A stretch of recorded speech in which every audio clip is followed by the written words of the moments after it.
O'yinlar dunyosida shunday xarita borki, ular shunchaki fon emas, balki tarixning bir bo'lagiga aylanadi. Dust 2 ana shunday afsonalardan biri. Hammasi qanday boshlandi? Counter-Strike hali kichkina mod bo'lgan paytlar, u paytda dunyoda eng mashhur xarita degan nom yo'q edi. Shu payt sahnaga yosh dizayner Dev Jonson chiqadi. U sahro, chang va qumga to'la kichik xarita yaratadi.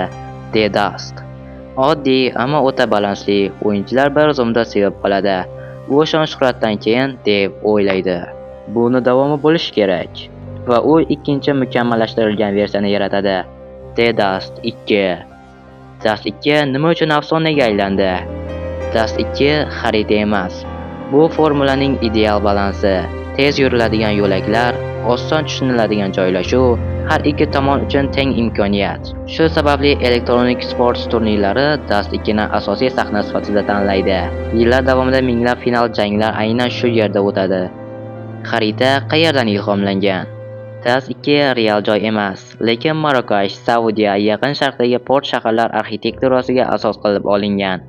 Odamlar o'zlariga tanish bo'lgan bino, rang, balkonlarga kirganda xarita darrov qabul qiladi. Shuning uchun Dust 2 tanish tuyuladi. Nima uchun deyarli 25 yil o'tib o'rni almashmadi?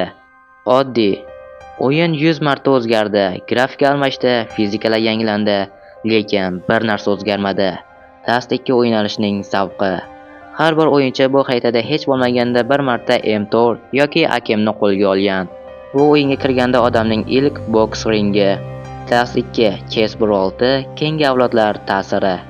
Agar Dust 2 bo'lmaganda, ehtimol biz o'zimiz o'ynab yurgan ko'plab mobil o'yinlarni ham ko'rmasdik. Misol uchun Special Forces Group 2.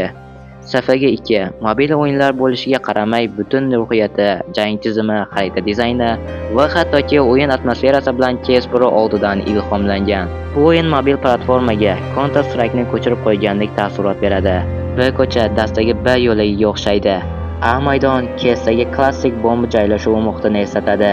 O'yin rejimlari 1.6dagi eng mashhur modlardan uyog'iga ketmaydi. Safiga 2 ga kirganda har bir o'yinchi o'zini "Ha, bu bolaligim-ku, CS 1.6ning mobil davomi-ku" deb his qiladi. Dust 2ning mashhurligi sabab mobil studiyalar ham o'z o'yinlarini CS unsurlari bilan bezashga harakat qilgan. Shuning uchun Dust 2 faqat PCdagi xarita emas, mobil geymerlarning ham xotirasida turibdi. Dust 2ning qayta tug'ilishi. 2012-yilda Valve Dust'ni HD grafikaga olib chiqdi. Keyin CS2 ga chiqqanda esa xarita yanada yorqin, jonli va zamonaviy ko'rinishga ega bo'ldi. Ammo e'tibor bering, o'yin qanchalik modern bo'lmasin, xaritaning mohiyati o'zgarmaydi. Bu abadiy yadro. Xulosa qilib aytsak, Dust 2 bu o'yin tarixidagi eng mashhur to'qnashuv maydoni. Bu xarita millionlab o'yinchilarning bolaligi, yoshlik xotirasi, birinchi g'alabasi, birinchi klachi. Bu xarita bo'lmasa, ehtimol Counter-Strike o'zi ham bugungi darajaga erishmasdi. U faqat o'yin emas, o'yinchilar avlodini birlashtirgan kod. Shu sababli Dust 2 hech qachon o'lmaydigan afsona. Siz ham bu kartada do'stingiz bilan o'z bolaligingizni o'tkazganmisiz? Izohlarda yozib qoldiring. Keyingi videolargacha xayr.